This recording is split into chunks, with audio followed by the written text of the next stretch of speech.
Change. The word, the force change, the very nature of change has changed. Well, wait, let me repeat that. Change, as a force, has changed. Confused? Yeah, so was I when I first said it to myself. I have a tendency of talking to myself, by the way. My friends and even my doctor say it's part of my charm. Don't tell that to a girl you're dating, by the way. It doesn't work. Right? But all jokes aside, coming back to my point on change. In my dad's time, when he was growing up, change around him used to happen gradually. Things used to happen somewhat slowly. Things would change. Let me give you an example. Did you know that in 1927, in San Francisco, a person by the name of Philo Farnsworth actually invented the first electronic TV. Did you know that Philo, the inventor of the electronic television, lived in a house with no electricity till he was 15? So, question guys, how is it possible that the inventor of the electronic television lived in a house with no electricity, and he had absolutely no exposure to what electricity was? Now, what happened between those years, between 15 and 21, is a story for another day. But why am I telling you this story? I'm telling this story because when Philo invented that TV, he didn't have a fancy degree from Harvard or Stanford.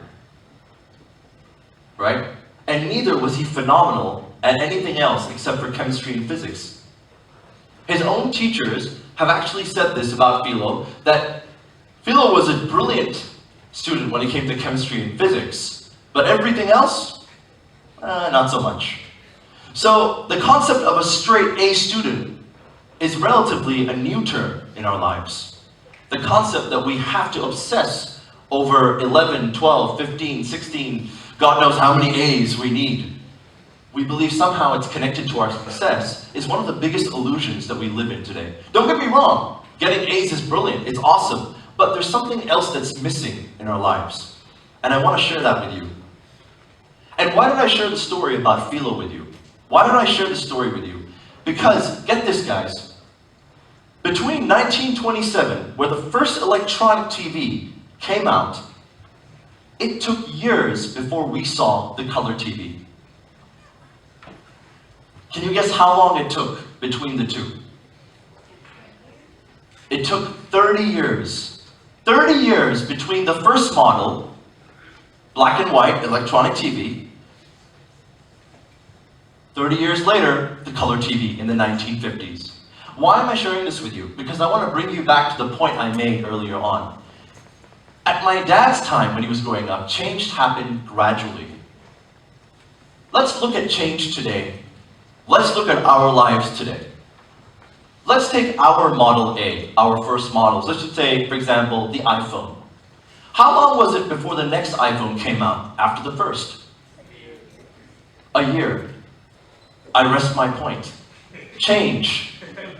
Change as a force has changed. Have you got me? What happened gradually is now happening exponentially.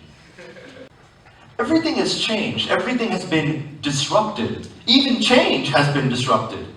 But education hasn't changed. Think about it. 50 years ago, somebody would still start off with primary school, and go to secondary, then go to a tertiary, and then they would still be thinking about a degree, they'd still be thinking about a master's and a PhD. 50 years later, guess what? We're all still doing the same thing, aren't we? Right? So it just occurred to me that aside from better buildings and maybe a little bit better technology, education has still pretty much stayed the same. Right? Now, this is where it got really, really worrying for me, because this was something weird. How come everything else in the world has changed, but why is it education, the one thing that's supposed to build our future and our future generations, has still been where it's been 100 years ago? It's tragic. It is one of the most tragic things in our lives, and I know I'm talking to primarily a group of students here. Newspapers have on numerous occasions highlighted how almost 1 out of 4 graduates in this country can't find a job.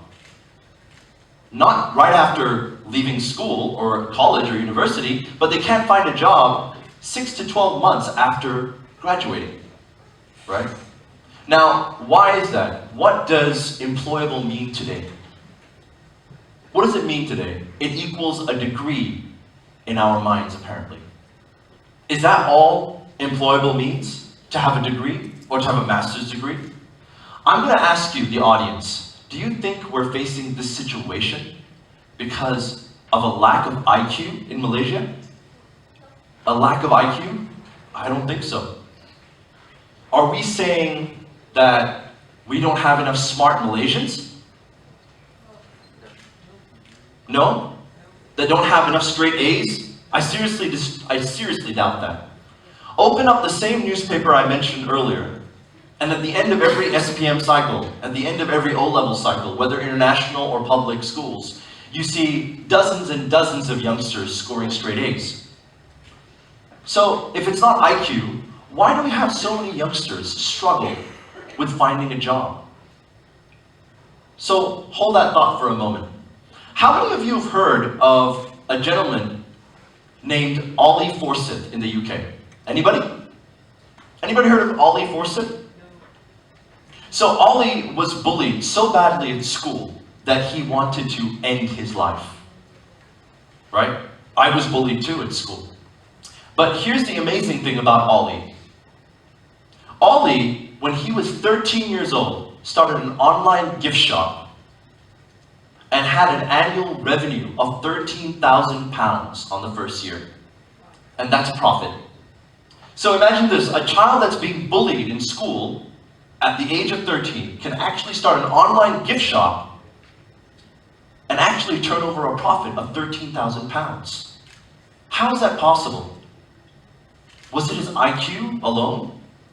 How many people do you know currently who, in our own circle of friends, or our circle, or our network, how many 13-year-olds or 14-year-olds do you know who are driving entrepreneurship like that? Do you know anybody? Isn't there something missing in our own country? Why aren't we able to produce people who think this way? We don't have a lack of A's. So was Ollie superhuman? Was he superhuman? Here's what I didn't tell you.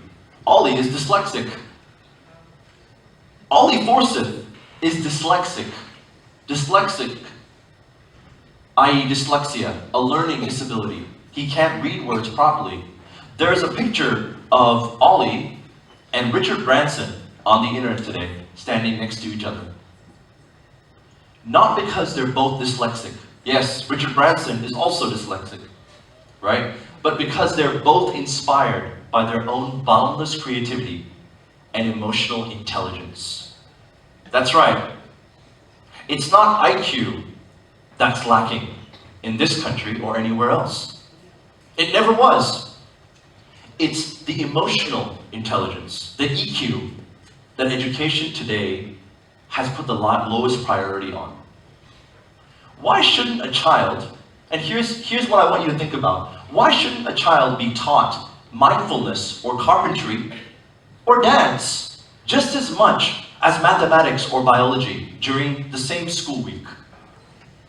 Why do we often call dance, taekwondo, arts, and everything else co-curricular? Why is that co-curricular? Why is it as if it's less important than maths, biology, physics, etc., etc.? And this is the biggest illusion that we have today.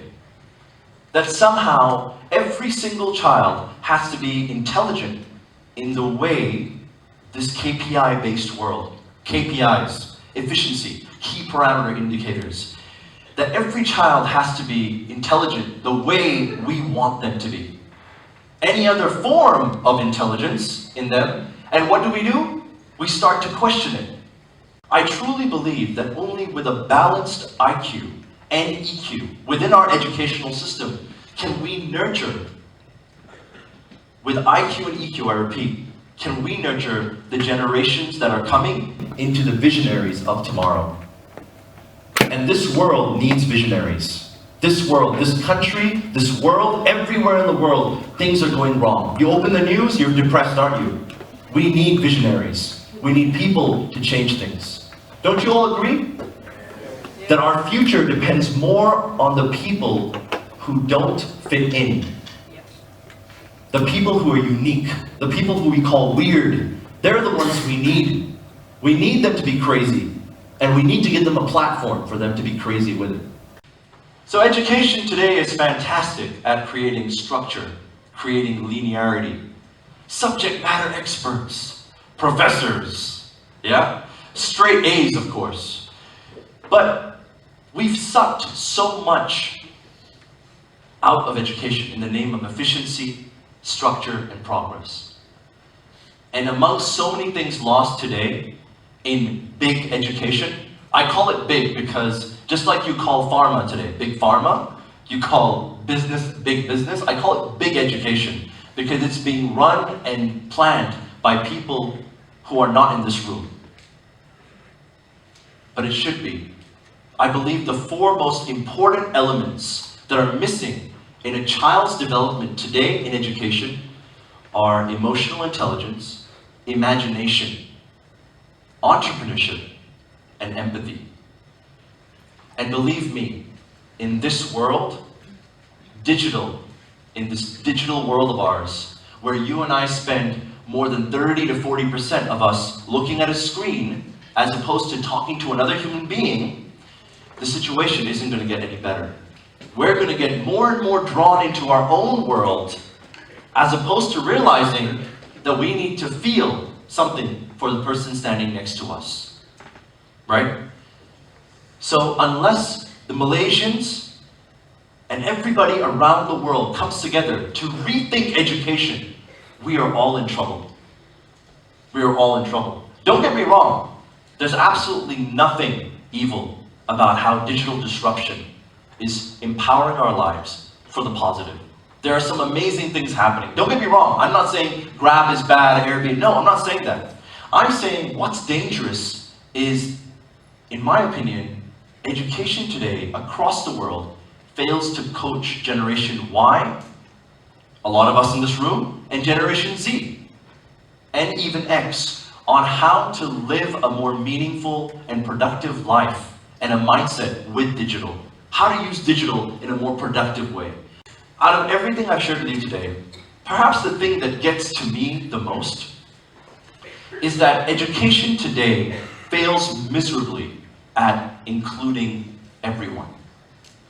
What does that mean? It means, how many of you were bullied in school? Hands up. I was bullied from grade 4 all the way up to 9. Seriously, it was horrible. Of course, looking back, I think it's a blessing in disguise. Do you know why? Because, interestingly, no one wanted to be my friend. Because I was bullied, right? When you get bullied, everybody makes fun of you. So nobody wanted to be a friend. And you know what the interesting blessing was? I spent a lot of time with myself. When you're alone and everybody's making fun of you, what do? You kind of go and separate yourself. And when I spent more time on my own, I realized something. I built a self-awareness. I built up an awareness of myself faster than the other kids in school. So being bullied, in a way, was actually very helpful because I was able to spend more time with myself. Did this help me with my schoolmates? Did it make me more popular? Absolutely not. It just made me way more weirder, right? And not just weirder amongst the kids, but also the teachers. So I often say this when I'm coaching Gen-Y, Gen-Z, and I do a lot of that. I go around to a lot of schools and universities and I coach them on these things. That there's so much of noise in this world. There's so much of distraction. And so there's always someone around who wants you to believe them instead of what you truly believe inside of yourself. Always there's somebody around. Sometimes that's your parents, sometimes that's your brother, sometimes that's your girlfriend. I feel like we need to bring back subjects in school that focus equally on the inside as well as the outside.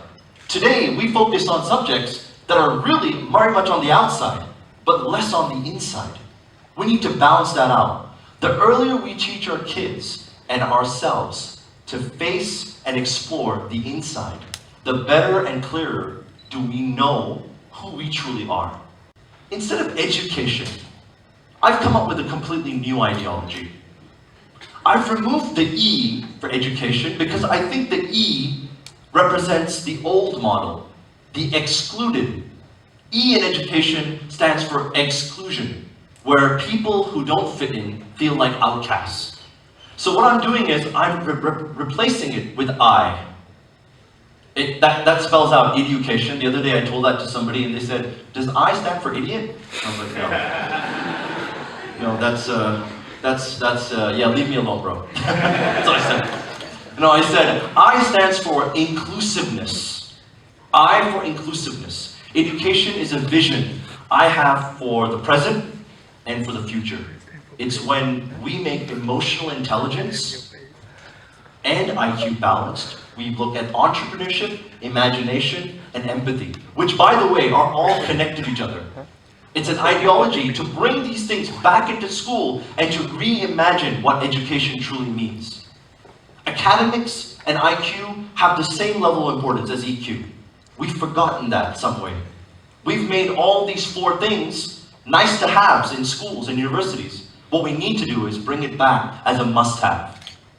More and more, to end my conversation with all of you, more and more the entire world sees examples of people who aren't intelligent in the academic and textbook sort of way. Yet, they are crafting amazing destinies of their own, despite not having straight A's, a PhD, or an obsession for tuition between the ages of 12 to 16. And do you remember that? Before, when I was 12 to 16, my life would include going back home, going to tuition, come back, go back, eat, sleep, repeat, right? But our destiny is so much more than just textbooks. It's beyond that. It is boundless in terms of how creative we truly are as human beings. And that creativity is being murdered today. You have to stop it. I can't do it alone. I need everybody, not just in this room. I need the world with me. Today the world is changing. It's high time that education did that too. It's time we educate for life and not for work. Thank you.